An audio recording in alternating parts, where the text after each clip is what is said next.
are bright and shiny in my mind.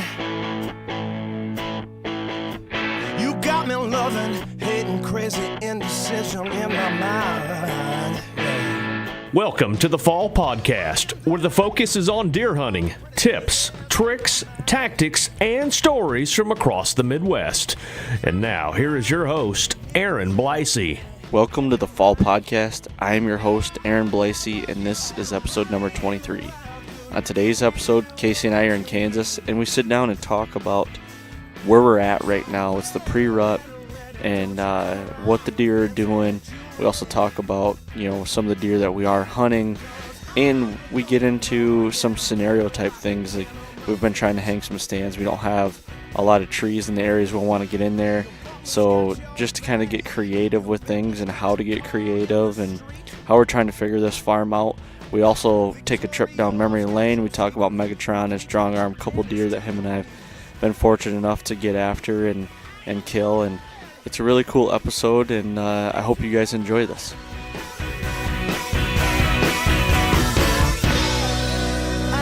Record.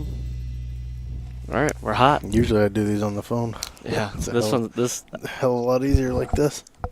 Yeah, sitting in a tent and laying in a cot. It's a good setup. With apparently the world's largest devil log that will not stop burning. And the Red Sox just won the World Series. Yep. Beat the Dodgers 5-1. It was a thorough whooping. All right. Well, anyway, we're here in Kansas and just got into town a couple days ago. And we've been getting our butts whipped so far. Yeah. That's putting it lightly, more by the weather than by the deer. Yeah, 75 degrees and deer hunting is not the most ideal situation. Add 15-mile-an-hour winds to that and got yourselves a double whammy. Yeah. So, we've been hunting this ground for 3 years now. Yep. And I don't know how you feel about it, but I feel like it's like one of the hardest pieces of ground that we've ever hunted. Oh, by far. Like, what are your thoughts on it? Yeah, by far. This is the hardest farm that I've ever stepped foot on, to be honest. And part of it has to do with the terrain. I mean, when you think about, we've got tons of CRP. I mean, we've got 4,000 acres here, basically. Yep. And of that 4,000 acres, we're probably looking at 2,500 acres of CRP. Oh, for sure. Somewhere in there. I mean, tons of wide open space. And then when it comes to the patches of timber, the reason timber exists where it does here is because it's deep ditches. I mean, right. That's what it is. And deep. I mean, real deep. Yeah, deep and steep. I mean, it's not like big gradual slopes. I mean, it's big, steep limestone rock ditches. Right. So when you start factoring the CRP in with that kind of terrain, and then, where you get the ditches, you get a lot of cedars, and a lot of cedars means a lot of even growth, thick timber. Yep.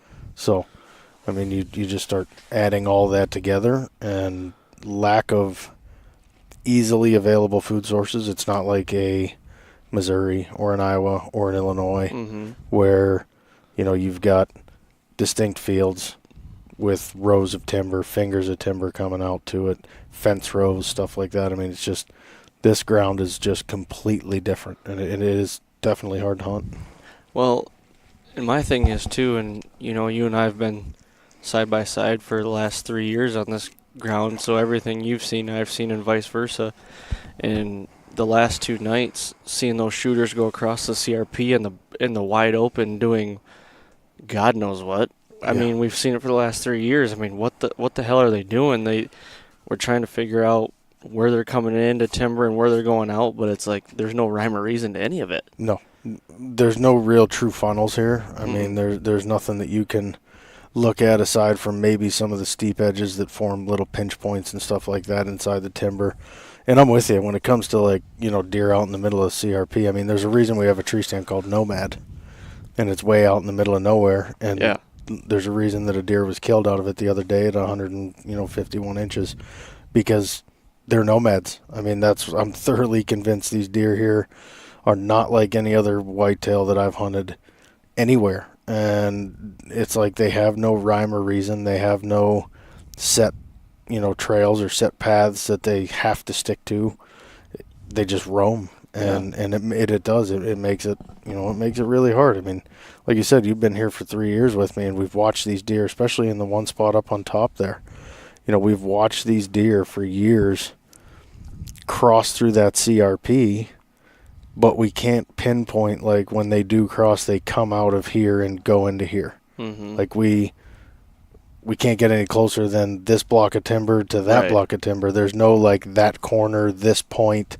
That just doesn't exist here, and when that's the case, I mean, you're throwing darts at the wall. Right. And that's one thing, too, is, I mean, yesterday when we built that Banks blind and drug it out there, we're in the middle of a CRP field. I mean, a huge CRP field. And when you stop the pickup and you're like, what do you think about putting it right here? And it's like you look around, it's like, why would you ever put something here? But that's where we see the deer cross. Yeah. So then we decided to move it, overthinking things sometimes.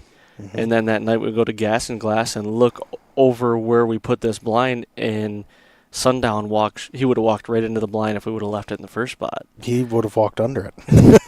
That's what's crazy to me. But you're looking at a I don't know, if I had to guess, probably 500 acre CRP, 400 acre CRP, top field. And yeah, there's a little saddle in that field right there. And that's seems to be where we see most of the deer going through, but there's something really hard about putting a Banks blind in the middle of the I mean, when we say wide open, like, you can watch your dog run away for 2 days. Stand on a beer can, watch him for 3. Like, we're wide open with it. And it's just, I mean, this farm has made me rethink how to hunt whitetails, and I haven't figured it out yet, and that's the part that kills me. Is I felt like I have a firm grasp on Illinois, I have a firm grasp on Missouri, I have a firm grasp on Iowa, but this farm right here still eludes me, and I think that's part of the fun, but that's also just maddening as hell. Well, and it's not that we haven't had a lack of chances. I mean, last year we had Arkansas Dave Rudaball. Yep. And if I wouldn't have screwed it up, we would have had him. Yep. And then the year before we had Slingshot. Mm-hmm. We had Sundown. Yep. We had Bob Marley, but he was a 2-year-old. We weren't going to kill him. Yep. But we've had our chances, for one thing or another. Sundown skirted us, and and that's another thing we talked about, the lack of trees here to get a stand in. We tried for 3 hours today, midday. Yep. Couldn't get a tree stand in it.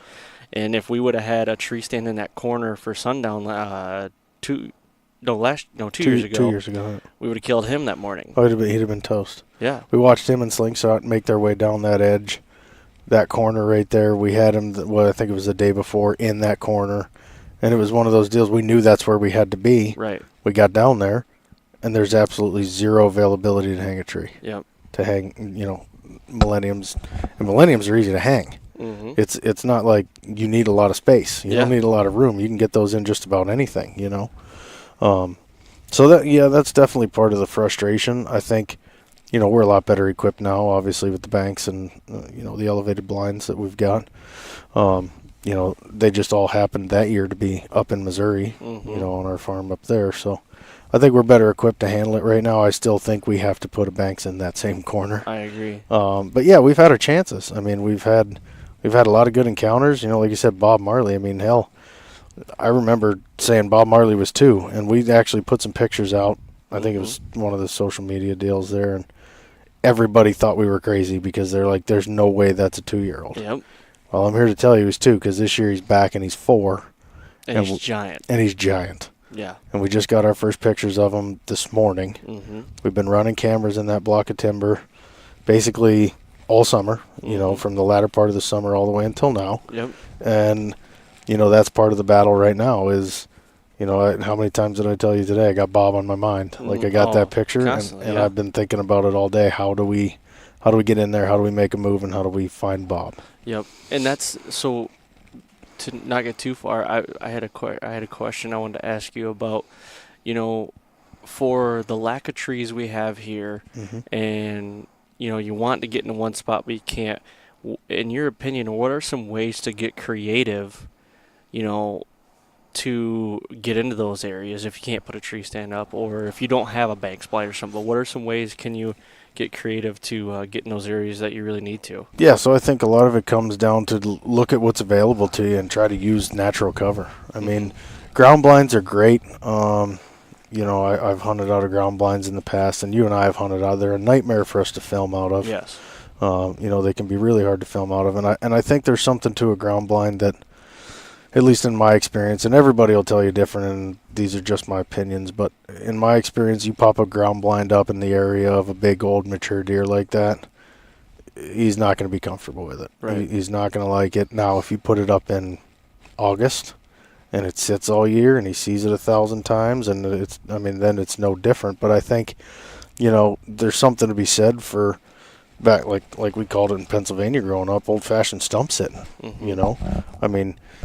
Get on the ground, go ground and pound. We've done that numerous times. You and I. Crabby that way. Yeah, season crabby. one. Yep, we've done it numerous times in the past, and a lot of times, even now to this day, like if I can see a deer and I can feel like I know what he's doing, and I can get him pinpointed to the point that I think we can get in and get on top of him. Yeah. But a stand or a blind isn't an option. I go in on foot. Let's go in. Let's get tucked in. Let's get brushed in.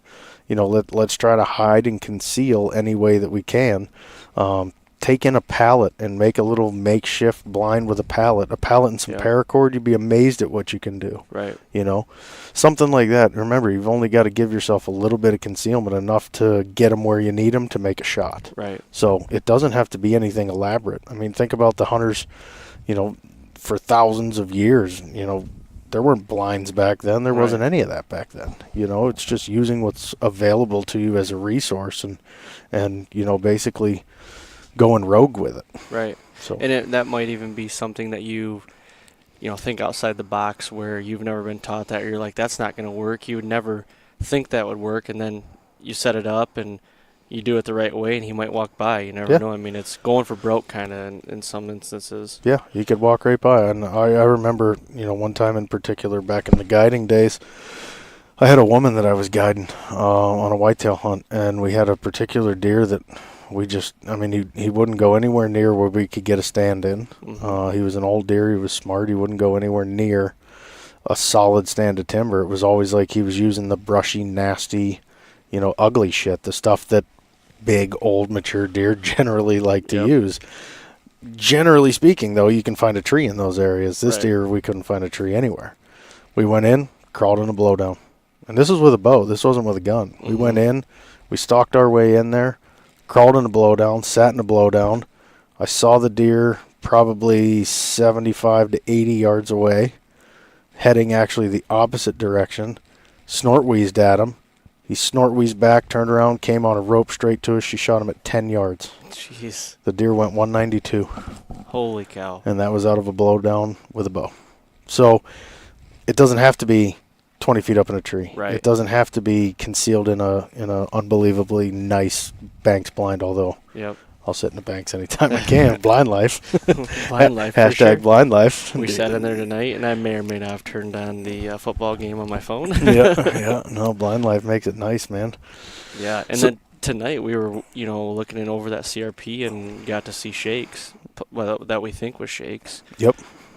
He was off at a distance, but that's another problem that kind of poses. It's Shakes, which is, we're thinking to be, 190-ish? Oh, yeah. Yeah, I think I roughed him on the photo, and I still haven't gotten a great side look because we don't really have side look photos. Got a good look at his right side anyway, decent look at his right side. Haven't been able to get a decent look or even a good look at his left side. But based on his frame and his mass, I think he's got those 3 kickers on the base of his right. He's probably got 2 or 3 plus his brow on the left. A couple of kickers off his 2 and 3 on the left side. I think I roughed him out at 189. Yeah. And that's, again, without a great look at him. But, he's definitely a stud of a deer. And we think he's only, 4? 4.5? I think Shakes is probably 5 this year. Yeah. Just going by looking at him last year, we've obviously got history with him. Yep. And it's funny because he was one of those deer that, not last year, but the year before, was kind of one of those throwaway deer. And when we're logging trail cameras, Yep. I kind of always have a folder that I have that's just random. Yep. And I'll grab a deer that if he looks like he could turn into something in the future, I'll grab him and throw him in there just in case, you know what I mean? If he doesn't have any super discernible features or anything Right. like that. And I happened to be combing through that folder and came across a video of him just this past spring at what I think was 3 years old. So that was at the Bean Point, right? that was at the Bean Point. Yep, Mhm. that was in the Bean Point, and it's funny because I remember when I actually brought that picture in, I was looking at it and it was like, he looks like a young deer, but he's got short tines and he's got those funky beams. Like his beams aren't traditional whitetail beams; they're kind of at the time they were just kind of up and out. They didn't really go away from his head out towards his ears. They just kind of went up and out, and he had kind of short tines. So I chucked him in the random folder, and then last year. Chris obviously was hunting that deer hard after he saw him last year, and he made a significant jump from 3 to 4 and really turned into an awesome deer. And last year, I mean, he was in the 70s for sure last year, if not touching 80, And so he comes back this year, and we've got pictures of him, and, I mean, he sure as hell looks like, he's flirting with the 90 and above mark. Mhm. So, but we're fortunate in the fact that we can let deer like that go. Bob Right. Marley is an example. Sundown. I mean, don't get me wrong. Sundown should have died 2 years ago if we could have got on him. Last year he was practically a ghost, and he's back this year. But, we're fortunate that we can find deer, look at them, watch them, and know that we can make the decision to let that deer go to hopefully come back bigger. And I think that's something that a lot of people, probably most people, don't have, and we're really fortunate to have that. Yeah, and Sundown, too, as a 6-year-old now, is probably the biggest bodied whitetail I've ever seen. Oh, he's like a mule. I mean, his neck, he's got to have if I had to guess, I'd say a 40-inch neck on him. I mean, He's so big. Yeah, he's got an absolutely massive neck, big, long face. And, I mean, his face to be that long and it looks short because of how thick his neck is, Yeah. And just the way he carries himself. I mean, he looks like he hurts when he walks. We were talking about that with Island 8. Yep. Island 8 hurts when he walks. Yep. So right now, being that it's October, basically Halloween. Yep. Where do you think the rut and where we stand right now with everything where we're at is? So down here in Kansas, I think it's a little bit different. I don't think the rut's the same timing here as it is in Missouri. I don't think it's the same timing as it is in Iowa or Illinois. And they're all, they all have their kind of intricacies, each little spot. A lot of it has to do with buck-to-doe ratios and herd numbers and weather patterns and moon phases. And there's all these things that go into the rut. And I'm not completely sold on any one individual thing. Yep. I mean, and this, we've talked about Yep. this 1,000 times. For me, it's a little bit of everything, and I try to factor it all in and try to weigh it out as it sits in front of me. There's no empirical data for me to look at and say, okay, that's exactly what kicks the rut into gear. Right. So here where we sit right now, I think we're pre-rut. I think we're early stages of pre-rut. I think bucks are just coming out of their nocturnal patterns, and they're starting to get a little more brazen. They want to get out there in daylight a little bit. That deer we saw tonight, Shakes, he came out into that field, and there was, 3 does, I think, standing out there, doe and 2 fawns, maybe, yearlings.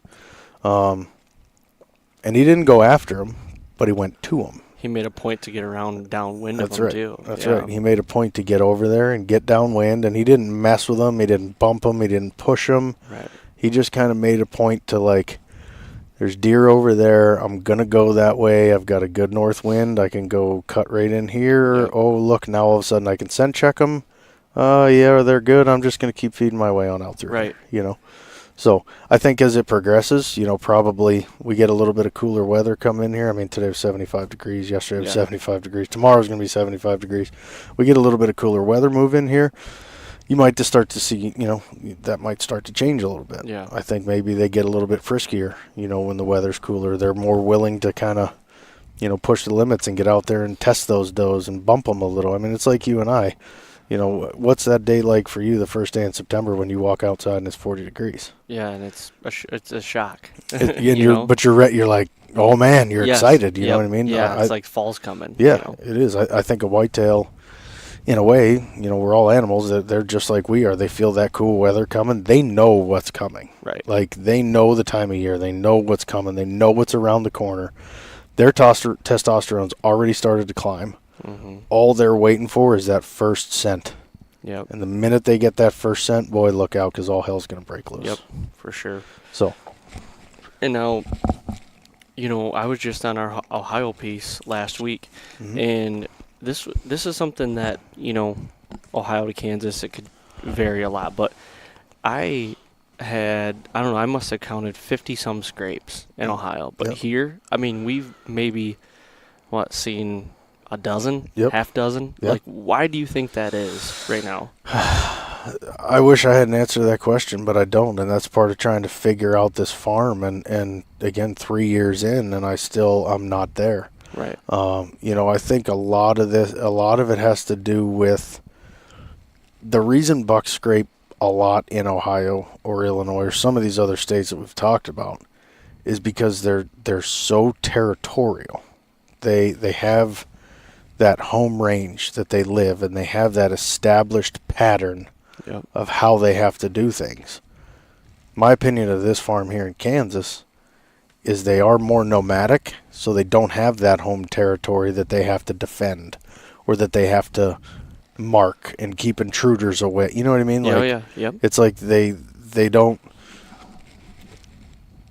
follow that pattern all the time of, okay, south wind, this is how I travel, this is where I go, north wind, this is how I travel, this is where I go. They throw caution to the wind here, and they go wherever the hell they want. Right. So it's almost like, do they bother scraping if they may never be back there? Right. You know what I mean? Yeah. It's like, and that's what I find a lot of times in some of those other states is they scrape because they live there and they follow that same route all the time where they can check it, move to the next one, check it, move to the next one, check it, move to the next one, check it. Here, I mean, you've seen it just like I have. A deer might be, over in the junkyard one day and the next day he's at the igloo, and you're like, what the hell? Yeah. How can that be? Or Bob Marley. Bob's in the igloo. Next day he's over in the Christmas tree. It's like... And Bob Marley relatively has a smaller home range, too. He does. That we know of, basically. Yep. Yeah. And I can't believe we've had... I came down here earlier this year and put some cameras out. I put 2 cameras on Bob Marley Bottom in the Christmas tree, where he's been living the last 3 years, and never got a picture of him. Yeah. Well, it's called Bob Marley Bottom because that's where Bob lived. Exactly. He lived there his entire 2-year-old years. That's where he was. His 3-year-old years, we got him over at the igloo. Yep. And now he's back at the Christmas tree. Which how far do you think the igloo is from Bob Marley Bottom? So igloo, as a crow flies. So basically. Bob Marley Bottom over to igloo is probably, if I had to guess, I'd say a mile, 3/4 of a mile. Mm-hmm. It's really not. It's not that far. Right. But when you take into consideration that we didn't have pictures of him and we had cameras all through there, and then the first night I get down here, I look in the field and there's Bob. Yeah, you saw him. And I'm on like, the hoof. yeah, and I came back and I'm like, well, I saw you on the road, and I'm like, oh boy. Yeah. Bobby's because alive. We didn't even know he was alive or dead. I know. That's and the thing. That was one of my huge questions coming into this season is where in the hell is Bob? Yep. Because I knew he'd be a stud. And I see him the first night, and it's like, how do we not have pictures of this deer? We have cameras all over in here. So it just goes to show you, especially with the terrain, like we have the most likely points. If those exist here on this property, we have them. Right. And we have cameras on them or in them. And we still don't get Bob. Yeah. So it's like, I don't know, makes you wonder, like, does he live in a 10-acre patch and that's where he goes and that's what he does? Yep. Maybe it is. Well, I think he's starting to slip up a little bit because this morning we got him on a scrape. Yep. At 6:30, or what was it? The first one he came through was 5:39. And then he did a loop and came back an hour later. Yep, 6:20. On the same scrape, and he's coming from the north every time, so it's like he's got some sort of loop that he's doing that we just need to figure out, which, Yep. we've got a south wind tomorrow, which we're going to hunt him tomorrow night because tomorrow morning doesn't really, we're going to go after shakes tomorrow morning, right? Yeah, I think it just makes sense. I mean, where we saw that deer tonight, there's a good chance that if he comes off that green field and he wants to go up and cross the top and go back into the other side there, maybe he goes up by Pulsaw, maybe he goes over, by the gate. It's hard to say, but I think that's the most likely spot. We had him in there in daylight, 9 o'clock in the morning, I think 5 days ago, 6 days ago. And that was the last daylight picture. Well, this is the last picture we've got of him. Yeah, I think of shakes, we've only got 3 or 4 pictures this year. Nothing crazy. But honestly, he came out of a patch of timber tonight that either me, you, Chris, Lee, we've never set foot in there. Never Not been in it. one time. I Never. don't even know what it looks like. Nope, never been in it. And he came out of there, and it's like, it makes you wonder, I mean, how big is that timber? Maybe 30 acres? Yeah, 35 acres maybe. Maybe that's where he lives. We just don't know. And it very well could be. A lot of times those are those spots, and granted, certain areas are sanctuaries that we don't want to go in, but when you look at that spot, it's so ungodly steep. Yeah, it is. It's so steep, and you just wonder, if they're in there, it's rocky. Yep. It's crazy rocky up there. So, scenario for you here. So, it's almost Halloween, and you see one of your target deer, which is an old mature deer, come out of the timber like we did tonight. Mm-hmm. We've never set foot in that timber. Now, what is your game plan to try to figure that timber out and push in if you want? Like, how are you trying to dissect that area? So I'm going to go to the closest stand that I have that could be likely to start, that I know he's been to in the past, and that's Junkyard. Yep. So we'll start there, and we'll see if he comes through there. If he doesn't, then you know how I like to hunt. I like to sit back and I like to watch. Right. I'll start watching that timber. I mean, I'll go gas and glass and sit in the truck and look and see what I can see. And if we get a good north wind one day that's blowing pretty good, we'll sneak in from the south side and just take a look around. Yep. And then if we want to look at the north side, we got to wait until we get a good south wind. So I think it's just, go in, don't intrude, tread lightly. Yep. Low impact. We talk about that all the time, trying to be low impact and leave as much natural as we can possibly leave. And start there. I mean, that's really start on the outside and work our way in. If we can pinpoint somewhere to hunt them from an edge, that's where we'll start in that timber. If we can't, then we start to move in a little bit. Now it just so happens that particular spot has got that 2-track that goes through it from the top of the hill down to the bottom. So there's that opening in the top. It's super steep around the east side and then on the north, and then that little 2-track dumps off that opening and goes right down through there. Right. To me, if those are bedding areas on either side of there, for a buck to travel that 2-track, scent checking back and forth, or even scraping if he wants, doing something, that 2-track would be kind of like, at least from an aerial, when I look at it, that's kind of like, maybe I should start there. Right. You know what I mean? So if it's going to be north winds, I'm going to start at the 2-track, but I'm going to start on the south edge. Hunt there, look and see what happens. Yeah. I mean, there's no way to say, again, with this particular farm, there's no way to say, oh, he's in that patch, I can kill him right there. So it's like, tread lightly and just ease your way through. Well, and that goes for what we did today too, is use the wind to your advantage. We knew we wanted to get into this area where we saw sundown go in. Now, ground scent is one thing, but if you can be as less obtrusive as possible, I mean, we had a north wind, so we kind of came in from the south, eased our ways in, and just really methodically picked our poison and just kind of moved our way through the timber.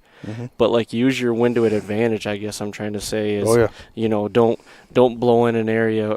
If the wind's out of the south, don't come in from the south with the wind to your back. Always. Definitely use the wind to your advantage. And that's even checking trail cams too. It's everything. We came into that, when was it? Was it yesterday or today? Oh, today we were talking about going into Junkyard to grab the camera. Yep, and we almost got in there, and then you were like, wait, what way's the wind blowing? And we checked, and we was like, we can't go in there. Yeah. So. Yeah, I mean, you think about it, the wind doesn't just apply to when you're hunting. Right. I mean, when you're out in the field, you're putting cameras out, you're checking cards, you're I don't care if you're putting feed out in the feed or whatever it is that you're doing. You've got to be conscious of the wind. Yeah. You know, with deer bedding areas and, you know, around the stand location, your entry and exits are hugely important. Mm-hmm. You know, getting to and from your stand undetected is half the battle. Yep. So you got to play the wind into that. Try not to skyline yourselves. I mean, all those different things kind of come into play that could make you, you know, a more effective hunter, I guess, at the end of the day. Yep. So, you know, with the farm, and we're trying to figure it out still. So now, does it get to the point with year 3 where do you just kind of go in and get aggressive now that we're this far in, or do you still kind of methodically sit back and just kind of watch, observe, and then go in once you feel like you have that piece of intel you need? Like, what are you thinking there? I think it's a mixture of both. I think it's less methodical. This farm requires me to be less methodical than some of the other farms. Mm-hmm. I mean, some of the other stuff is just, you know, sit back, watch. Okay, I see him here. I see him here. I see him here. I know exactly where I can go to kill him. Yep. That's being very methodical. Right. Here, there's no telling because we talked about it. They're so damn nomadic. It's almost like, I mean, you know, when looking at Bob Marley in particular, the Christmas tree is a block of timber. Yeah. There's a couple ridges that run down. Let's just get in there. I mean, that's where I'm at. Let's get in there. Yeah. Let's get in the middle of it. He's going to go by there. Mm-hmm. When? I have no friggin' idea. But he's going to go by there. So he has to. The way that land lays, he's got to go through there at some point. Yep. So I think that's the side that's more aggressive right now. Is normally I would never even think about going in there until I was confident, like I know he's going to be there, just like we've done with Megatron in the past, just like we've done with Strong Arm. I mean, you start looking at a lot of these deer, and that's how we've done it, you know. But this farm is just so different, and it's really, and I've told you this multiple times, like it makes me think, throw everything I know about Missouri, my old farms in Kansas, Iowa, Ohio, Illinois, throw it all out the window because none of it applies here. Yeah. So it's definitely a different style, and it's challenging. It's hard as hell. Yeah. And now you brought up Megatron and Strong Arm, so let's take a trip down memory lane. Mm-hmm. Let's go back to Strong Arm. Yeah. You know, It was 2013 in Illinois, and we set foot on this farm. Was this the first time you hunted? You haven't hunted that farm before, right? No, I had not hunted that farm before. So not that particular farm. I'd hunted the area before, but not that exact farm. Yeah. And what was it, day 1 or 2 that we set on the farm? We went for a gas and glass and saw him in the bean field for the first time. Yeah, we saw him out by the lone tree. Lone Oak. Lone Oak. We saw him that had pot plants growing under it. Yeah, it was really weird. Ditchweed or something. It was like alternative crops. That'd be legal now, believe it or not. Think about it. Alternative crops. Yeah, shit, that farm be making a lot of money right now. Yeah. So the Lone Oak, I mean, talk about a giant tree. Holy hell, that thing was huge. Took us, like 8 ratchet straps to even get a stand in there. But yeah, we saw him out by the Lone Oak. He was out in the beans. It was early. Beans were still yellow. I mean, they still had leaves on them. Yep. We saw him out there, and I remember looking at that deer in the field, and I put the binos on him, and I was like, okay, he's spotting scope worthy. So I threw the spotting scope on the window and took a look at him, and I knew right then and there, like, that deer is a big, mature deer. That deer's a shooter for sure. So we had a little area right there, you know, the pheasant farm section. We had Golden Corral. We had the Golden Corral. We had the front door. We had the pheasant farm. I mean, we had a distinct travel corridor and a distinct feeding pattern route that we had to look at. And it was just a matter of trying to get intel and visual on where is he in this little section and when. Right. You know, we did that for, I don't know. What do we look at him for? Oh, my gosh. Probably a week, 10 days? Yeah. Somewhere in there. And we hunted 4 full days, all day in the stand, never left the stand. I remember that. Yep. Saw Holyfield. Yep. And saw Shorty. Yep. Shorty and Holyfield on either side of us at one time. You were watching one, I was watching the other, and tried to. Shorty was way out in front of us in that little patch of thick stuff up there. Holyfield came down in front of us, and he came down off her backside. He was kind of all over in there. Great deer, both great deer. Great deer. both deer would have got an arrow. Mm-hmm. Holyfield was on the edge, Mm-hmm. but Shorty, hell, I'd have shot that deer just because he was old and Yeah. cool. I mean, that's a deer that had a hell of a lot of character. I don't think he had a tine over 6 inches, No. but he's like, he's a lot like Sundown. Yeah. He's just an old war horse that's been around for years. Looks like a cow. Yeah. So, and we did, but if you notice, like as we were hunting, we were kind of hunting all kind of our more fringe type spots, Never really pushed in. And I don't remember, we never saw him on the hoof either Nope, not from the tree stand. until the day that we killed him. Yep. So there was one tree stand that we had that was up the gut in that CRP right there, and I Yep. figured that was his core area would be Yep. right there. Yeah. We hunted fringe. Front door was fringe. In the Golden Corral, I mean, everywhere that we hunted was basically fringe. And then it got to the point where I figured, okay, I've hunted out here enough Mm-hmm. to not see him regularly all the time to know that he's living in there. Yep. And that's his core. And I think I said to you the night before, Yep. I remember sitting in the stand saying, tomorrow morning we're getting on top of his ass. Yep. We're going into his bedroom and we're going to get on top of him. Yep. So we finally made the move and we slipped in. We hadn't hunted that stand. That stand was hung forever. We hadn't even touched it. Yep. For that very reason. So we talked about it that night and we said, yeah, we'll get in. We got a perfect wind. Let's get in on him. Let's make a move. And sure as shit, it gets daylight. And who's standing out there at 150 yards or whatever he was? Yeah. Maybe 200 yards Yep. with a bunch of does. They're strong arm. Yep. Right. I remember it was him and a couple does, and then that other buck A showed young up. buck, yeah. And I remember him coming over and spearing that, or no, was it the young buck speared him, or no, he speared the other buck yeah. in the side. Yeah. Oh, I've never forget that. Yeah, he gored him right in the ass cheek. But honestly, so Rich was with us, and he was just filming B-roll and everything. So he was riding around that night before and saw him up on the top bean field up there. Remember that? And Well, then- yeah, so he was up on the beans, Yep. and where we were hunting was down below. He came off the beans down to us Yep. in the morning. Yep. He just got those does and didn't come all the way, Mm-hmm. and that kind of pooched us, And we sat there and we watched him. Hell, I don't know how long we For a watched him while. for. 2 hours. Contemplating trying to spot and stalk him. Yeah, do we Like, spot try and to get him stalk on the the ground. CRP? Yeah, do we ground and pound him? How many deer between us and him? Are we going to Yep. blow does? There's little bucks all over because that doe's in heat. Yep. You can tell because they keep showing up and he keeps chasing them off. Right. So it was one of those like back and forths. I threw my antlers out of the tree to get down, and then and then it looked like he was coming at us, and I'm like, Yep. oh my god, my antlers are on the ground now. I can't do anything. Yep. So yeah, I mean but that's what whitetail hunting's all about. I mean that's that game of cat and mouse that you play, and I think that's what I live for anyway. Is like we said we're gonna get in his bedroom. We said we're gonna get on top of him. That morning we got in his bedroom and we got on top of him. And if it wasn't for the intel from Rich, we would have moved up to Honolulu eventually, but probably not right away. not that night. Yep. I'd have sat there. We probably would have sat there all day. Right. To be But honest. also too, we had him on camera a lot, but we never had cameras up there on that bean field, so we would have Nope. never got him. We would have never been like, that's his area, until Rich saw him, and then we saw him, and then confirmed, okay, now we got to go. Right, and we could see that bean field from the house, Yeah, oh, basically from the road to the house.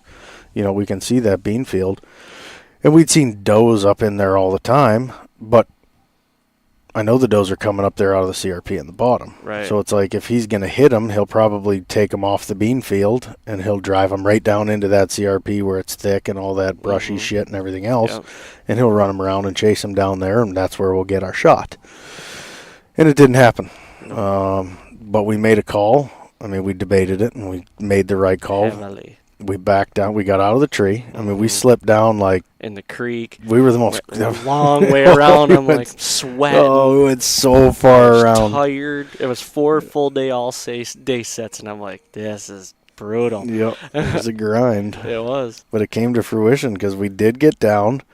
The creek was a key move because we could stay out of sight. Yep.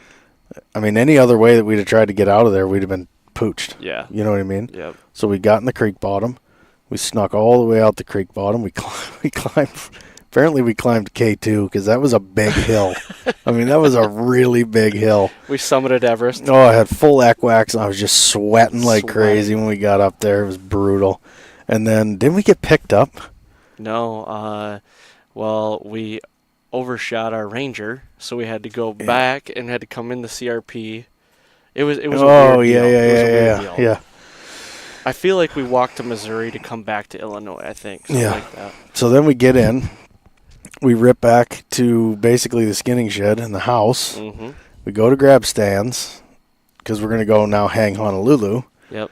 And We didn't have any. there's no stands. And we're like, are you kidding me? We just did all of this. This deer is right there.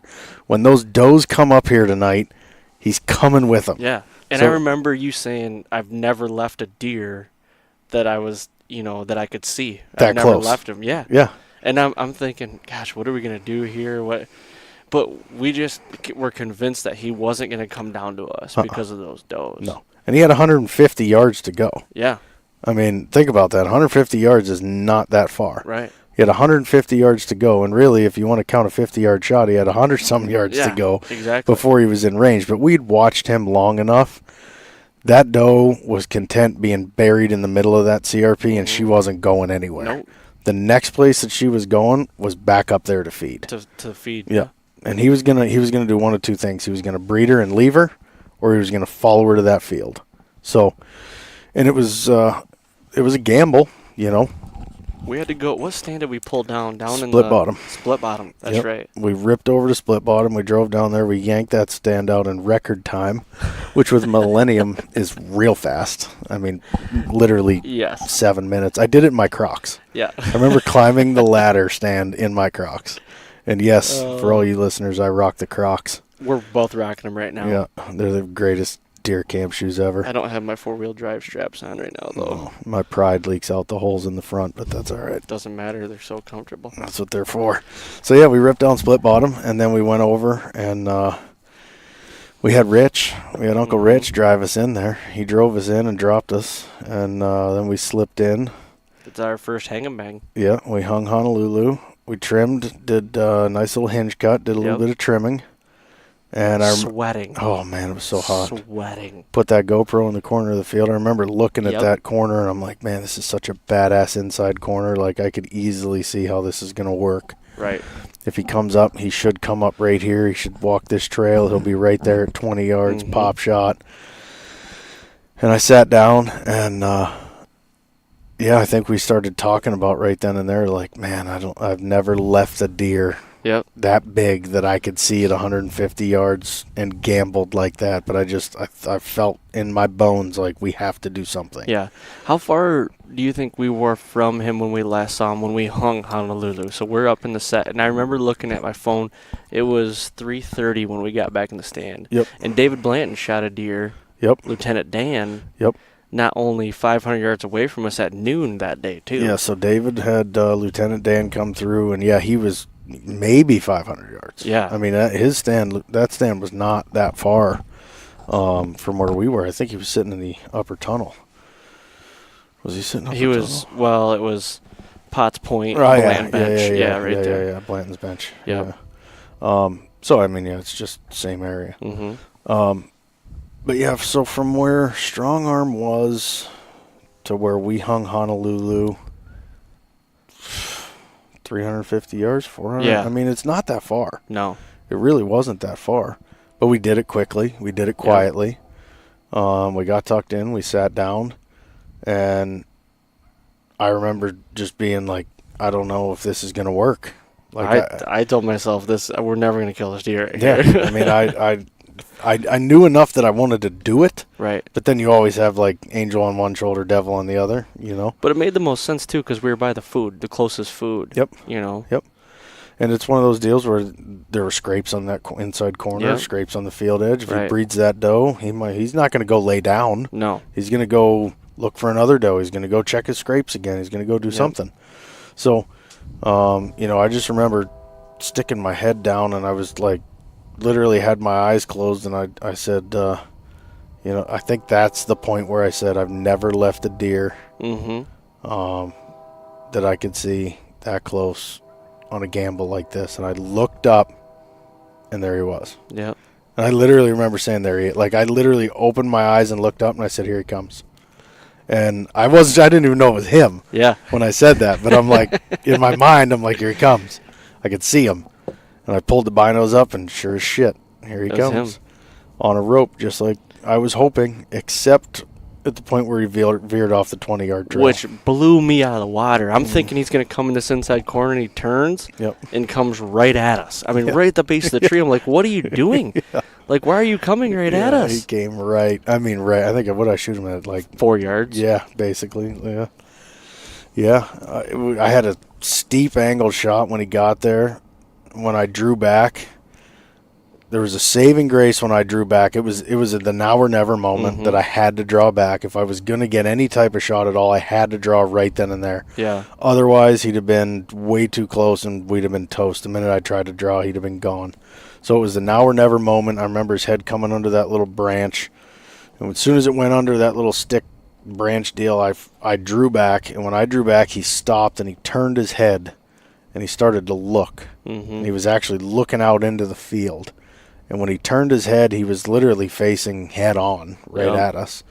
And he turned his head, and that opened his neck up and exposed all of like neck, front brisket, chest, that whole area. Yep.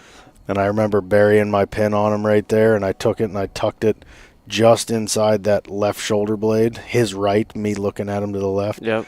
Tucked it just inside that shoulder blade because of the way he was looking, and pow.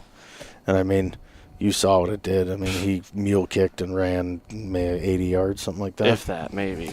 Held up on camera, and Yeah. rest was history. Got the miracle GoPro shot. Remember, he ran right by that GoPro that was on the ground. The one that we were like, oh, he's never going to run by it if he comes like this. I still just can't believe how he didn't come out in that bean field. But a deer of that age, you know, and it was broad daylight. Yep. He's going to stay in concealment. You know what I mean? He's going to stay just inside. But, you know, and obviously he just bred that doe because he wasn't going to leave that doe. And there was no other deer on the farm that was going to kick him off that doe. No, nobody. So he's probably came even in that little ditch and in that finger probably to scent check that field again, don't you think? Yeah, scent checking the field, working scrapes in the inside corners. I mean, that's what he was doing. And if you remember, like where that little stretch of timber was on Honolulu, it was almost like that little island between two inside corners. Yeah. You know what I mean? So his whole thing is if he can come up downwind and get up in the middle, he can scent check the one field while visually looking out into the other. Oh, yeah. Because it wasn't that wide. That strip of timber wasn't very big. Well, and you remember on the east side, too, where we drove in, there was two big scrapes on the edge of that. So Giant he could have been scrapes. giant. So he could have been going down that finger just to, like, kind of smell those, too. And get out there. And, I mean, he's going to stick to the cover where he can. Yeah. You know, he'll walk the middle of that thing out there and hit those scrapes and then walk it back. But, I mean, the shot obviously did the trick. I mean, when we caped him out, skinned him out, I had to cut the arrow. I cut the arrow with a Sawzall because the broadhead went right through the middle of his heart and was buried in his breastbone. And I was nervous when we were gutting him because I was reaching up in there trying to feel around for it. And when I found it, it was buried in there to the point where I couldn't even get it out, so I had to get a Sawzall up in there and cut the arrow off. Yep. So, but yeah, strong arm, he was one hell of a deer. I mean, he was awesome. I mean, that was a cool, awesome story. Grinded out. We hunted him for what? Like probably from the 25th of October. We ended up killing him on November 8th. November 8th, yeah. You know? Yep. But I think the latest, I have to go back and look, but I think that's probably the latest big deer that I've ever killed. Well, November 8th. No, November 18th was Megatron. Oh, yeah, you're right. That so was the next year, and that's what I want to get into next. Yeah, that was the 18th. And that... Because Ribcage was the he was right at Halloween, wasn't he? The 163 in Iowa was the 28th. Ribcage was Halloween. Yeah, then the 8th. Yeah, the 18th. Yeah. So what did Strongarm was what? 175. 174. 174. Yep, Strongarm went 174. And with had unbelievable bases. The biggest bases on any deer I've ever seen in my life. Huge bases. And when you say beer can, everybody says the beer can thing. I mean literally beer can bases. Yep. He's got his I think it's his left base was 7 and change. I mean, he's an old deer. He's ancient deer. So then fast forward to the next year, we went to Illinois again, different farm. Yep. 80-acre farm? Is that what it was? Yep, 80 acres. And it had, I mean, how much timber on it? A fence row. A Yeah. fence row and probably 5-acre patch towards the back. Yeah. And then those pines, you know. Yep. So, we hunted him 18 days.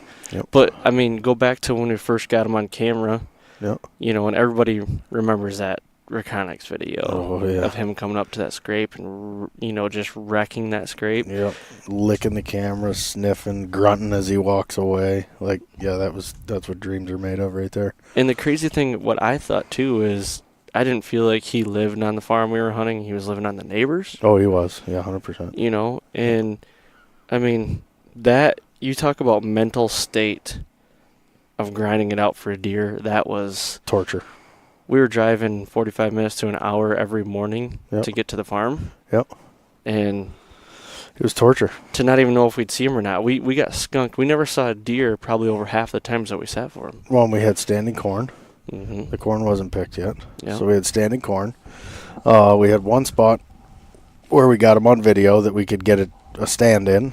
And it wasn't the best spot. I mean, it was the best spot for what we had, but, not the most ideal. Yeah, and basically, I mean, it was tight. Like, when you think about how tight it was in there, I mean, if we saw him, he was going to be on top of us. Mm-hmm. I mean, and the first time we ever sat in that stand, I rattled the very first night. And he came Blind rattled, right? Yep, blind rattled. And if I blind rattle, I either do it right out of the gate or I do it as a last resort right before dark.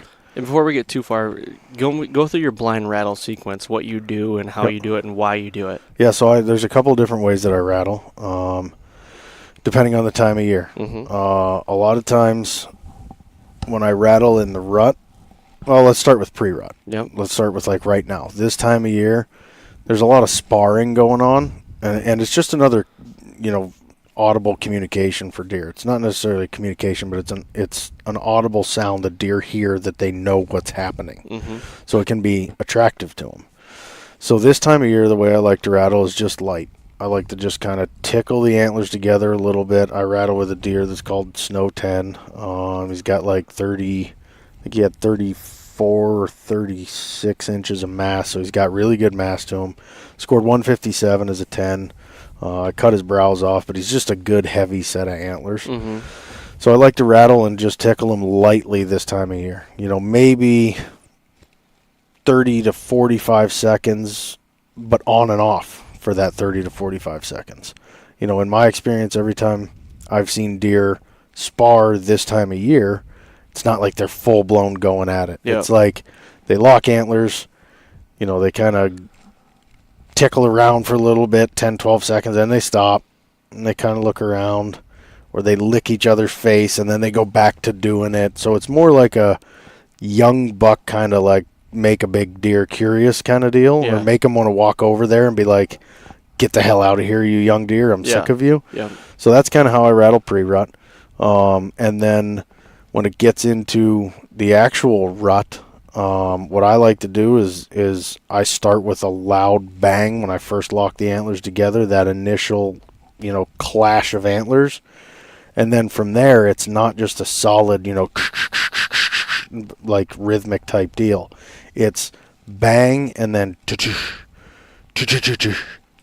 it's back and forth. You got to imagine two deer pushing each other left and right, back and forth, and twisting their heads. Yep. And at times they get locked because they're both opposing forces, so they're locked, and then they come back the other way and they make a sound. So it's intermittent as I go. Usually I like to keep it, a 30-second fight is like, a 30-second fight's a long time. It's a long fight. Yeah. That's enough for a deer to be spent for like a day. Usually one deer will back off and is like, okay, and the other one chases him off. Yep. Generally speaking, you hear some of these guys talk about, hey, I fought for 5 minutes in front. Like, literally a deer would be dead. Yeah.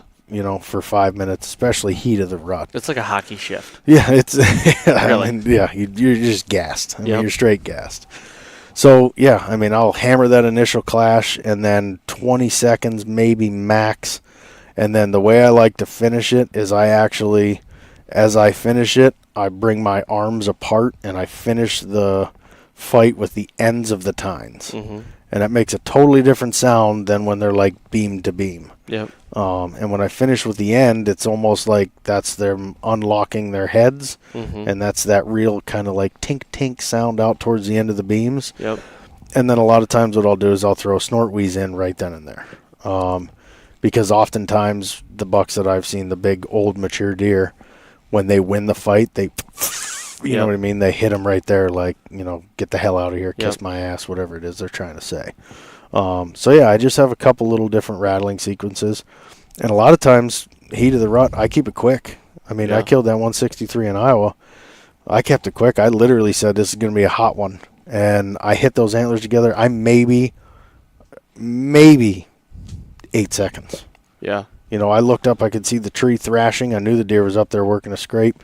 I had made a mock scrape at 12 yards from the tree.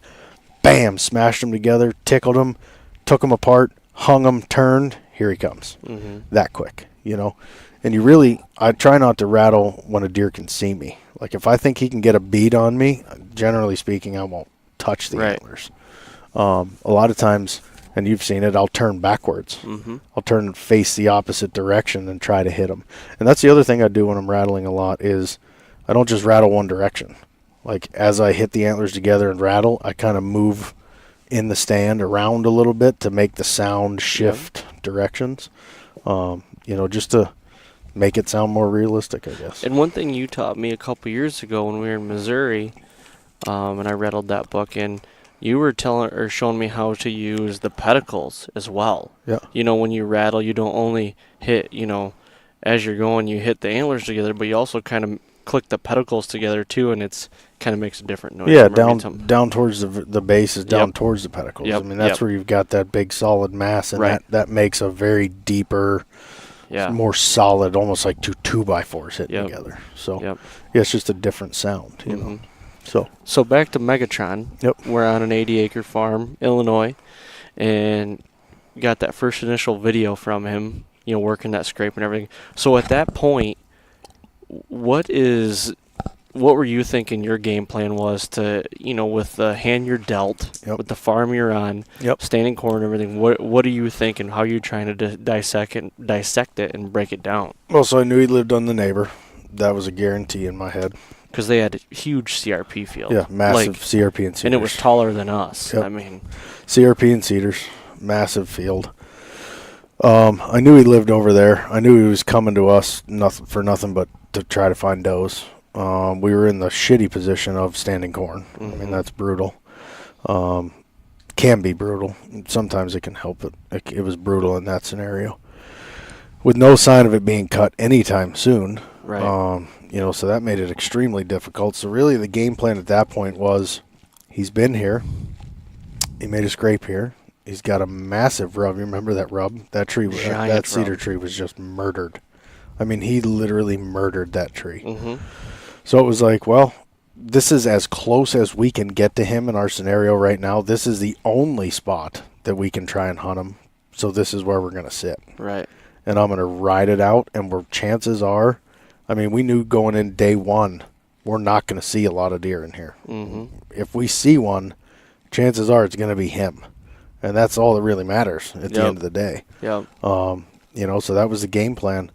And I do remember saying every single time we sat, I want to be up there on that corn. I want to be on that fence row. I want to be on that corn. They've got to cut that field. Like, we have to get in there. We just couldn't. There was no way to get in there. So we stuck it out. I mean, we hunted, I guess it would have been almost 17 days. A lot. In that same exact spot. And same I know, tree. Yeah, same exact tree. Wash our clothes every single night. Yep. I mean, we never busted a single deer out of there. Not going in or out. Nope. We never busted anything on the entry, never busted anything on the exit, never busted anything from the tree. Yep. It was one of those deals where we took every single precaution that we could. We did everything. We paid attention to the details. And finally, well, let's go back. So the first night we sat in there, I rattled, and he came in to 31 yards. Yep, on the neighbors, He was on the neighbors. Yeah. And he was at 31 yards on the neighbor's side of the fence. And we Nothing can't you shoot. can do about it. Nothing we can do. I mean, we have to sit there and film him, and we have the footage of him walking by at 31 yards on the neighbor side of the fence. So that was a tough deal, you know. And I also remember sitting there, and we saw him a couple other times. One time in the morning, he came off the corn behind us with those does. Like, he was on us before we saw him. Yeah. Is that the one you're talking So about? the doe she came right down your side of the tree. Yep. She came right down the fence line. Mm-hmm. She came all the way to us, and he frickin' jumped the fence halfway. And that's what we heard. We heard him jump the fence Yep. and went onto the neighbor's piece. And he walked by out there in the CRP, and he shredded that cedar out there. Got all that footage. Yep. I mean, tore the hell out of that cedar. Remember rattling, grunting, snorting. He'd look, dude, and he just didn't want anything to do with it. I had the kitchen sink I threw. Yep. I think I took both my boots off and threw those. I mean, I was throwing everything I had. You're down to your gutchies. I mean, yeah, by that time, I honestly, that was like day 15 or something that we were in there. Because we went a solid 10, 12 days without seeing him or another deer. Didn't see a deer. And that was rough, but we had faith in what we were doing, and we kept saying, the minute they cut that corn, it's game on. The minute they cut that corn, it's game on. So it turns out you and I had to come back for, I think, 3 days. We had left to go for to Michigan right around opening day of rifle season in Michigan. Yep. Yeah, we had to come back for 3 days. And wouldn't you know it, literally, like, the day we left, they cut the corn. The day, literally, well, I think it was the day we were leaving, they were cutting the corn. Yeah. And we're like, oh, shit, they're cutting the corn, but we have to go. So we went in. We took 2 tree stands. We set them at the base of the tree that we wanted to hang in. Mm-hmm. We put a camera on the crossing. And we said, when we get back here, we will hang and bang. We'll put them in that tree. We'll hinge cut that branch, and we'll kill them right here. Yep. And we came home, and we had, it was a hot, we were in and out of Michigan hot, like quick. Yep. Went right back down and went in that morning. Well, we went the night before and gas and glass that field, remember? Yeah, we sat on the edge. It was the 17th of November. And the man snuck up on me in my hair. Man snuck up, scared the living shit out of me.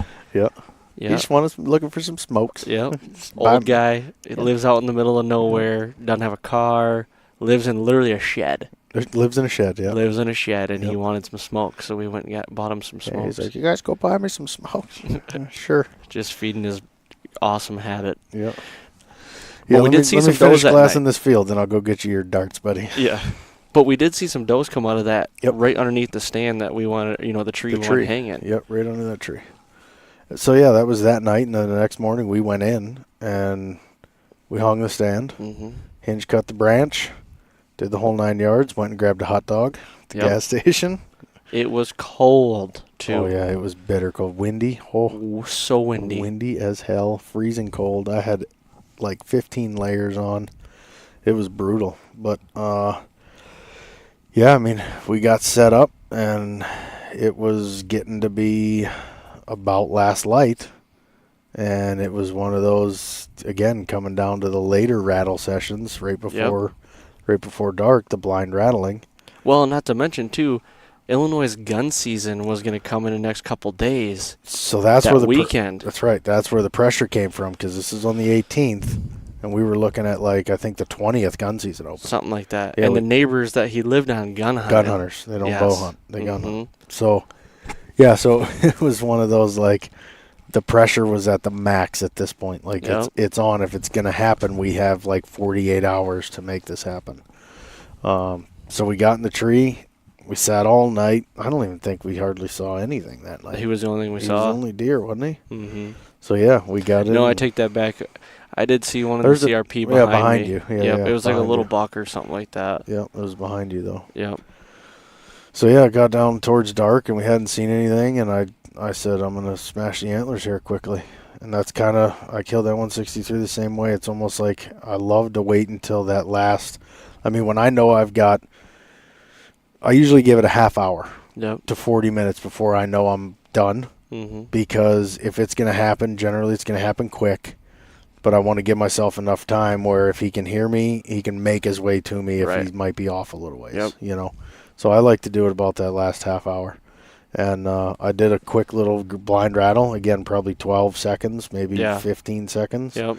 I suppose we could probably pull the footage and see, but it was quick.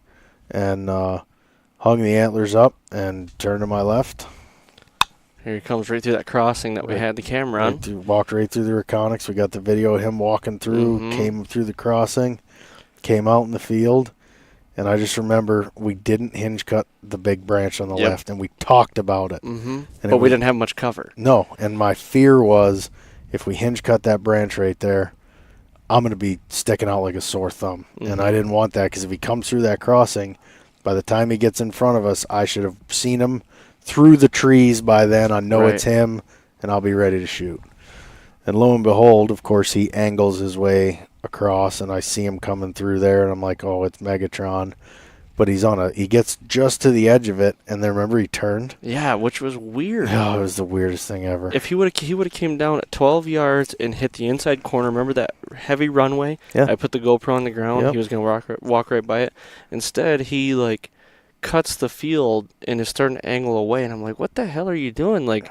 Why? I don't know. Maybe he misread where the sound came from. I don't know. Well, instead of taking it at a strict 45, he took it and angled it straight away from us. And there he goes. And now we're watching him, and I'm like, oh my getting farther and farther he's away. Getting so far. I'm in blackout mode because it's a giant deer, and I'm looking at my screen. I don't know what's going. I mean, in the screen, I remember looking, and I never, after I knew it was him and saw him coming down the fence row, I never looked out of my LCD. But in the LCD, it looks like he's getting farther and farther away, and I'm like, shit, we're not going to shoot this deer. Yeah, you should see him through a peep sight. Yeah. He's getting farther and farther, and still no angle to our shot at all. And I'm like, oh my gosh, it happened. Here he is, our side of the fence, right here, inside corner, perfect, hang and bang. And now he's walking straight away. I mean, it was torture, but that's how it goes for me. I had a 186 in Kansas, that ribcage deer that I killed. I watched that deer. I rattled him in, watched that deer come for 200 yards. It took him an hour and a half to make it 60 yards through the timber. Yep. Get to the edge of the field at 15, turn, and walk straight away up the field edge until he got to 36, and then he decided to go broadside in the field. So that's my luck. But, yeah, he walked out, and I'd ranged that one dirt patch. There was one dirt patch on the right-hand side of the field. I ranged that one dirt patch at 46, and that's where he turned. And he turned, and he stepped over, and another 10 feet, and he's gone forever in the timber. And he just turned right there, and we hit him with the old Remember mouth. when he tripped? Remember his leg? He gave like a ho. He's like, oh shit, what was that? He tripped. First deer I've ever seen trip. Yeah, he gave like a big stumble. And of course, stopping deer like that, I mean, personally, I hate it. I hate it too. You have to do it sometimes, but personally, I absolutely hate it because it puts them on edge instantly. You see them tense up. You see, like, what the hell was that? Especially if they look your direction, like you're. Yep. Because now you're at full draw, and the minute they see something move or the minute they hear something, they're so tense, they flinch, they drop the arrow. You know what I mean? They jump the string. It makes you rush too, because when you stop it, and then you get that moment like, oh shit, he stopped. Okay, I gotta go. Yeah, it's brutal. We stopped him, and he didn't. He actually didn't jump the string for whatever reason. No. He didn't. He was cool as the other side of the pillow because he stood right there and he let that arrow just fly right through his heart. So I mean, it was, his mistake, not ours. But, he let it fly through his heart. Yeah, and I'll never forget watching that Luminok. I mean, that arrow. It looked like I lobbed it out there. It was a lob shot. It was a lob shot. It was like a 60-degree flop wedge. It just lobbed it. It looks like a marac. It's in the hole. It's in the rilla boy. So yeah, it went out and just poof, it dropped right in, and he took off and he went in that patch, and then we were like, oh God, where did he go from here? Like, did he go over into the CRP behind us on the neighbor? If he did, we got to get a hold of the neighbors. That was the craziest thing too. He went in a little sliver of woods about 20 yards wide by 60 yards long. Yep. It's not even that big, and we didn't hear a crash or nothing. It was like almost he went in there just kind of like laid down. It was like kush, kush, kush when he ran in the first like 3 big steps and silence. Nothing. And my fear right then and there was like, I knew I pinwheeled him, but when you hear that, it's nerve-wracking. You're like, what the hell? I should have heard him crash. I should have heard something. We didn't hear anything. And we sat there in stone silence till dark. It felt like 7 hours. I'm sure it was like half hour, but Yeah. it felt like 7 hours. And the best move that we could have made, I remember talking to Chris on the way out, and he's like, "You want me to come meet you?" And we said, "Nope, we're not going to look for him. We're going to get down. We're going to slip out. The arrow was on our way back to the truck. Mm-hmm. We're going to snag the arrow, look at it, and we'll meet you." And we didn't bother looking for him. I mean, as much as I was confident and knew I pinwheeled him, hell, we even looked at the footage in the tree after that, and we're like, "Oh, he's dead." Done for. But we didn't hear him crash, nor did we see him crash. So, and with him being so close to that CRP field, my fear was if we do bump him, he runs into CRP, and when a deer runs into an 80-acre CRP field, chances are crows and coyotes are going to find him first. If you ever find him, it's going to be due to the crows and coyotes. Well, we went through it last year in Iowa, too. Yeah. It's the same thing that happened to us. Yep, exactly. So we backed out of there, and we came in, and shit, I think we found him 60 yards inside the timber. Mm-hmm. I mean, And to go back, when we looked at that arrow, remember how red the arrow was? I mean, literally, when I mean painted, it was from broadhead to knock.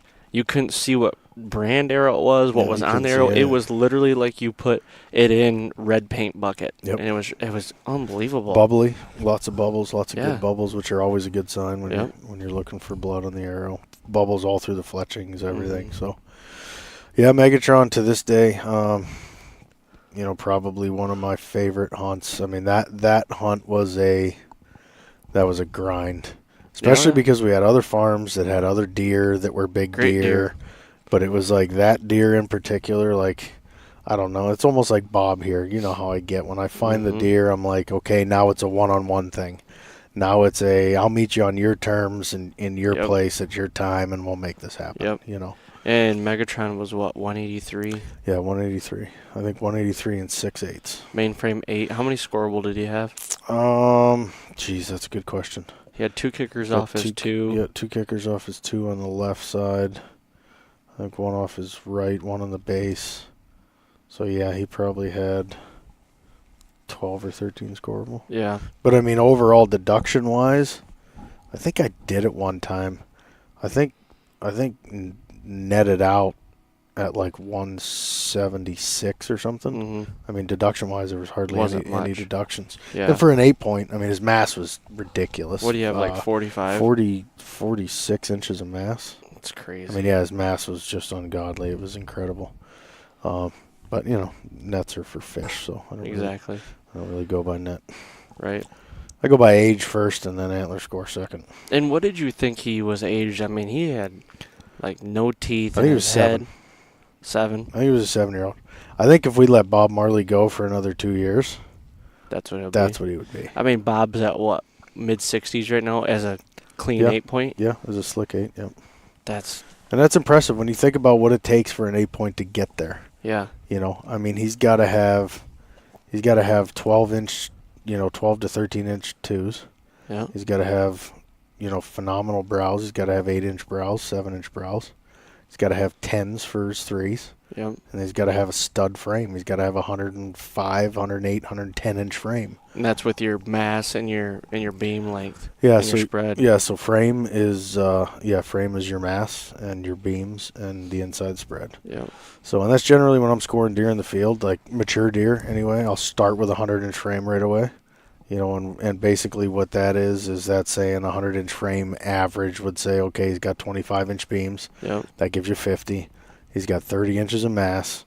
That gives you 80. He's got a 20-inch inside spread. Mm-hmm. So that's like a standard 100-inch frame. Yep. And then I add tines on top of that. So just look at a deer. Okay, 100-inch frame, yeah. Add tines on top of that. And then what I'll do is after I'm done adding his tines up, then I'll look at him, and the bino's pretty good, and look at his frame and say, okay, well, he doesn't quite have 25-inch beams. There's no way he's 20 inches wide. Yep. So start, taking away from the frame a little bit and try to average it out. But that's how I've always started. And, I've been doing it for years, all the way back to the guiding days, and usually can get pretty darn close with that method. Yeah. Yeah, and Megatron for sure is top of the list. We almost topped it as far as grind with Majestic Lion, but yep. Megatron will go down in history for me being my favorite one. Yep. And, the Majestic Lion was something that I set out. I've always wanted to kill a big mule deer. I've always wanted to do the spot and stock type thing, eastern Colorado or Alberta, those two places. and the line happened to be up in Alberta. And phenomenal hunt, phenomenal deer, incredible time. I mean, everything that we did up there was awesome. But he's not a whitetail. Right. You know what I mean? So, check the fire here. in case anybody's wondering, those are the coyotes and our hourly train in the background back there. I feel like it's about every 20 minutes And this damn thing goes by. And the coyotes just go ape shit every time the train goes by. We are in a tent right now. I'm stoking the fire. We live in a tent all fall. Yep. And We've been in a tent since September 1st. yeah, Or 11th, sorry. September 11th. This year. 30 days up in the middle of nowhere in Saskatchewan for dropped. Spoiler alert, we made it back alive. We didn't die. It's going to be a sweet season now. Yep. And Went now pretty cool. Now we're down here in Kansas and the tent set up. So You're literally laying in a cot. I'm sitting on mine. Generator's running, so if you do hear a generator in the background, we do use a generator. Yep. But, yeah, so game plan going forward here the next couple of days. We got a south wind for one day tomorrow. Yep. So it's been a whole bunch of north winds. So usually, I think usually the first south after a whole bunch of north is usually pretty good. So Yep. slip into the junkyard tomorrow and hopefully lay an eye on shakes. And then tomorrow evening we're going after Mr. Bob Murley. Yep. And that's, tomorrow's sit, the morning sit will be one of those. I mean, here's the deal. We got to take something away from every sit, right? Right. So if you see absolutely nothing, the takeaway is, am I even close? Right. You know what I mean?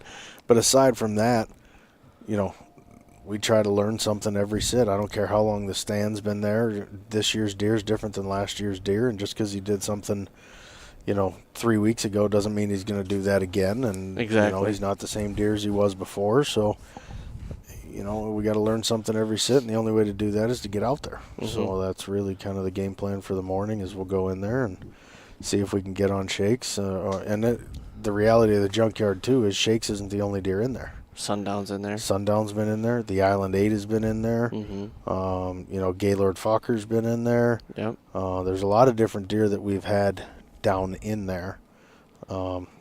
Whether or not any of them show remains to be seen. So a lot of people ask me about how we name our deer. And this has started way back when. And I don't know, we should go through some of the deer that we've named in the past and how we've come up with their name. Oh, we've had some good ones. So movies are big. We love movies. Yeah, movies are big. We go through a lot of movie quotes. I know for me personally, growing up living on a hockey bus, I've seen Dumb and Dumber 12,000 times. Oh, yeah. The movie Slapshot, all these movies, Yep. I've seen them 1,000 times. Step Brothers, Anchorman. I mean, all these comedy movies. We watch them religiously when we're on the road just because a lot of times we're living in a tent doing what we're doing now. So a lot of names come from movies. But there's other ones that I've thrown out there. I had a deer one time. His name was Monster Thickburger.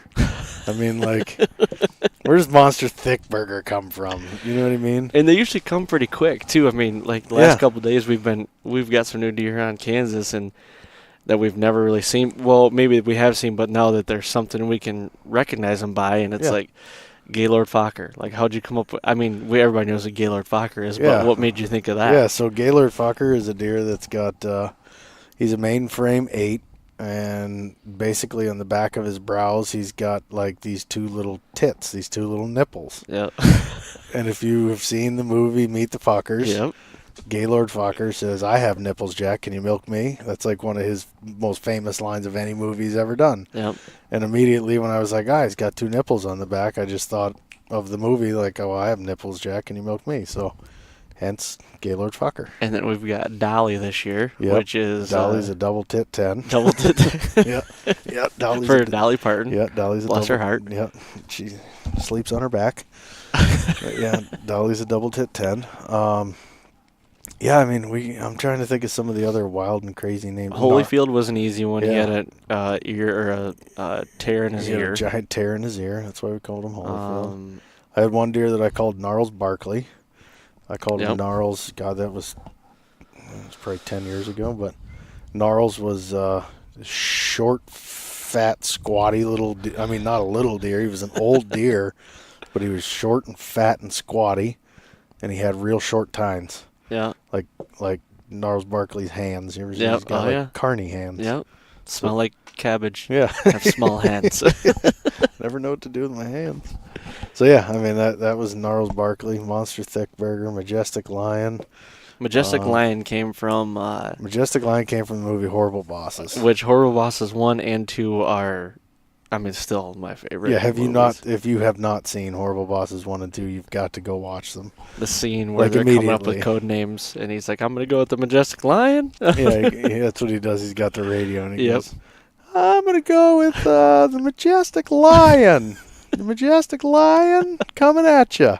That's what he says. And it just happened to be that this mule deer was majestic. I Yeah. mean, he was 208-inch deer. And I think again that's how it like we Yeah. saw him and we're like, oh my god, look how majestic that deer is. Yep.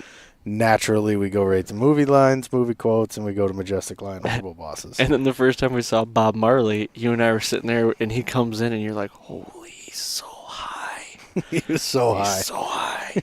And we're like, "It's Bob Marley." Yeah, he's so high. And then now right we have, after that, yeah. a deer walks in just like him, and we named him Ziggy. now we have Ziggy. Yeah, so we got And Bob. Ziggy's big this year too. Yeah, and Ziggy, for those of you who don't know, Ziggy is Bob's son. And he's actually Bob's son. Yes. Our Bob Marley's son, too, Yes. I think. So, yeah, we've got Bob and Ziggy because they're real high. Last year we had Larry, Curly, and Moe because they all lived on the same farm. Yep, the Three Stooges. They were always together. Lone Star. Chris killed Lone Star. Yep. Lieutenant Dan. Lieutenant Dan. Where'd that come from on that deer? Was it because he had that split 3? But I don't. Was that just a name we just gave No, him? we thought he had a broken leg. That's right. Yeah. Yeah, we thought he had a broken leg. I forgot about Yeah. that. Yeah. Oh. And then Yeah. we had Tiny that year. Yep, and then Tiny was the opposite of Tiny. He had crazy long tines. Yep. He was 150. 3. Yeah, 150 something. 53. 8 Yep. point. Crabby. Naturally, Crabby. I mean, Crabby's an easy one. That's the thing is you have certain names that Yeah. are like unoriginal, but they work. You Yeah. know, like Crabby. Like, why do we call him that? Well, he's got crab claws at the end of his Right. beams. You Yeah. know. And it's so funny because you hear people debate about the whole naming deer thing, and it's like, for us, it's just so much easier because we're taking inventory of so many deer. So many. So to come back and say, like, in the middle of a conversation between Chris and I, or you and I, or Yep. somebody that's out there hunting on one of our farms, okay, when he comes in, he's I saw the 155-inch 8-point with a split on his right G2, kicker off his left brow. It's like, oh my god, that gets so confusing, and people look at you like, what the hell are you talking about? Mhm. But you give them a name and an identity and show them a picture, and they got it. You Yeah. know, so that's why we do it. And yeah, our names get pretty interesting. I do it at sometimes. home too for all my buddies and everything, and a lot of people give me crap, but it's like, well, you remember the deer that he's a good 8-point, and he's like you said, he's got like 9-inch 2s, and it's like, well, that's Bomb Pop. I named Yeah. him Bomb Pop because his brow at the end of it looks like a Bomb Pop. Yeah. And that's Yeah, what it is. That's what it becomes. And I had Jim Abbott this year, which I've already yeah. Jim shot Abbott. him, and hopefully he's still alive. So we got what else? We got Slingshot. We've had Slingshot. Slingshot. Now we got Stu. STOW. Yes. Slingshot 2. So we got Slingshot Stu. too. Yeah, he's a young baby Slingshot. Yeah. He's got a super funky deal going on. We got the Island 8, just Yep. because he always lived out in the middle Yep. of nowhere. So yeah, I mean, names are I don't know, it's a lot of fun. Plus, sometimes you just never know what the hell is gonna happen when you say a name. It's like, and then it sticks. Like Lee's got New guy. Fanugi, yeah, Oh. the new guy. The new guy. Yeah, he's got the new guy. I mean, that's super creative on that one there, VDB. And then also, I mean, we've got all these new, younger up and coming bucks, and Bob Marley Bottom that we're naming, Bob Hodgins. Well, now and Bob Euchre. Now we're on the Bob train. We're on the Bob train. We're on the Bob train. In Ohio, we've got Ohio Bob now. Yeah, we got Ohio Bob. He looks like- the rabbit. We rabbit. got the rabbit in Ohio. Bobby Boucher. Yep, but now we're on the Bob train, especially here, especially like Christmas tree there with Bob Marley Bottom. All the deer that are in there, we're naming Bob. We Yeah. got Bob Euchre because he's just ancient. Yep. There's Bob Sackett we can use. I mean, there's a lot of Bobs out Yeah, there. there's plenty of Bob names. Yeah. So yeah, naming deer, man. It's always fun. It's always interesting, and you just never know what you're gonna get. And Yeah. we do. People ask us that a lot. They're like, "Where in the hell do you guys come up with some of these names?" Well, it's not just for deer too, but I mean even on dropped, like, places like Prayer Point and stuff like that, and Yeah. camps and everything. It's just something to identify it by, and it's Yep. just easier. And in the world we're in, like you said, telling stories and everything, it's just easier for us to identify it to our viewers as well. Yeah, absolutely. And even tree stands. I mean, Mhm. like you said, much like dropped, we name all of our campsites. Yep. We try to name them after something unique or something special about that spot. It's the same with tree stands. I mean, imagine going to somebody that's hunting the farm and saying, "Okay, you're going to go in this timber to the middle ladder stand on the left ridge, Yep. west side," and you're like, "What the hell?" Like, no, that's not where you're going to pole saw, Yep. and that's what it's called. Or you're going to high banks, or you're Yep. going into junkyard, or you're going into Trump Tower. Yeah, Trump Tower. I We mean, named Trump Tower because we hung that the day before the election 2 years ago. Yep. Yeah, it's And, Trump Tower. Trump Tower. We got junkyard because that was an old foundation there. The igloo, that was the first camera we put on this farm, I believe. Yep. And there's a big rock pile out in front of it. It looks like an igloo. Yeah, it looks like a big stone igloo, limestone Mm-hmm. igloo. We got the road stand. We got Chucko stand up top. Yep. Yeah. Lost Boys because we got lost down Yeah, there. lost boy. Boy, that's- it was thick. Oh, that's some thick Thick. shit down in there. Thick. Whew. Oh, Yeah, can't forget about Arkansas Dave Rudabaugh. Willie. Yeah, Arkansas Dave Rudabaugh. That I got to deer. get back on my Young Guns train. Yeah. I like Young Guns. Again, if you've never seen that movie, you got to see Young Guns 1 and 2. It's good. Need to name a deer Chavez. That's going to be the next one I name. That's another deer he hasn't shown up yet, Arkansas Dave. No, Arkansas Dave. Arkansas Dave might be, and I want to go back and look at this, but he might be Houdini.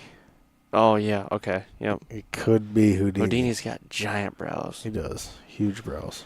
So, So it's we got Walker Texas Ranger. mm-hmm. It's another deer we got running around here. The Oh, Muppet. Yeah, the Muppet. Boy, I'd like to see the Muppet. Forgot about this the year. Muppet. Yeah, the Muppet's a stud. Woody disappeared on us. I don't know where Yeah. he went. He's been gone for 2 years now. Some good names. We had Eeyore. Yeah, Eeyore was just an old donkey. We're big movie guys, so if anybody else out there is movie guys or movie gals, it's a good place to start. What else? What did we name? I want to say Longshanks, but it wasn't Longshanks. We did have a It was Longshanks. It was that black-tipped deer that Yes, was in we had Illinois. Longshanks. I thought We it had was Blackbeard, Blackbeard. That's what what I it was was, thinking Blackbeard. of. Yeah, Blackbeard. Yep. I've always wanted to call a deer Longshanks. Which Those are going also, to be my next two. Chavez, and Longshanks. Blackbeard, we named that deer Blackbeard, and he just had a black, He it had looked black like he had tip. electrical tape around his Yeah. his tine. Yeah, it was basically where his velvet had died when he was, before he was done growing, and he had a black end, like the last inch and a half of his main beam was black. Yeah. So he became Blackbeard. But it was noticeable, and it was something that you could tell, and people always looked at us funky when we said it. A lot But it of was cool worth deer. It was worth it. Yep. Well, cool. We're up on an hour and a half, and it's midnight. Yeah, we got to be up at 5 o'clock Yeah. to go shoot shakes. Yeah, so we're going to do that. We'll probably get off here and probably do another one here next week or something while we're sitting over shakes, drinking some beers. Yeah, dude. Or Bob Marley. Happy to do it. Or Sundown. Talk about whatever you want to talk about whenever you want to talk about it. Yeah, we're not too busy tonight. I'm with you every day, and this is like episode 23, so Yeah, this is what we do. yeah. So, Everybody's like, I always want to hunt and do that for a living. Yeah, this is what we do. We lay in a tent. I took my first little bit of a nap today. Yeah, you didn't take a nap. You were corpsed, actually. I had heavy suck hole going. You had suck hole open. I literally tucked a mirror under you to check for life. You had your arms at your side. Okay, so I'm just going to paint a visual for all your listeners. You were on your cot, flat on your stomach, head on your right cheek, Yeah. arms at your side, palms up, Yep. behind you. And I was laying on my Palms stomach. up, laying on your stomach. Yeah. But your hands were like by your hips, like to your side. Like you were actually, like, if you were flying through the air, you'd have been a lawn dart. Like that's what you looked like. And you were just, He had like a good mouth breed. Suckle. Going. And I'm back here. I'm looking through trail cameras and I'm logging stuff in my computer. Yeah. And I'm like, oh yeah. I'm like, oh, we got Woody and. You're talking to me. Yeah, I'm talking away. I'm like, yeah, we got Sundown in here. We got this deer. Oh, we got Sundown and Gaylord Fokker both same time. Yeah. And I get nothing. Nothing. Zero response Nothing. whatsoever. I'm like, I sound like sloth. all right, he's finally cashed it in. He no longer gives a shit. And I look over, and yeah, you are full corpse, just out. Zero shits given. Yeah. And I never take naps, so I was really tired. The last 2 days we've busted our asses Oh yeah. doing stuff. Yeah. Whether it's cameras or building blinds or building stands or putting stands out, and it's been hot. Oh, Oh, terrible. Terrible hot. Hot enough that there's mosquitoes in October in Kansas. And that should be. Everybody's listening to this saying, I work in a factory, you guys well, Yeah. I'm sorry, I busted our ass the last couple of days. Oh yeah. No, we always do, man. This is a sun up to sundown gig. I mean, you know how it goes. We put in 12, 14, 15, 16-hour days. A lot of times it's nonstop, but at the end of the day, we can't complain too much because we get to do what we love every single day, and we make our play our work, and we're fortunate enough to be able to do that. And there's a lot of people out there that can't say the same, Right. So, Well, cool. I'm going to hit stop record here, and we'll get this one out. yeah, roger that. I'll look forward to coming back on and continuing to bore the shit out of all your listeners with my stupid stories. Yeah. That's cool. We got a lot of cool stuff to talk about. Yeah, we do. All right. Thanks again. All right, man. I'm going like a cool summer breeze.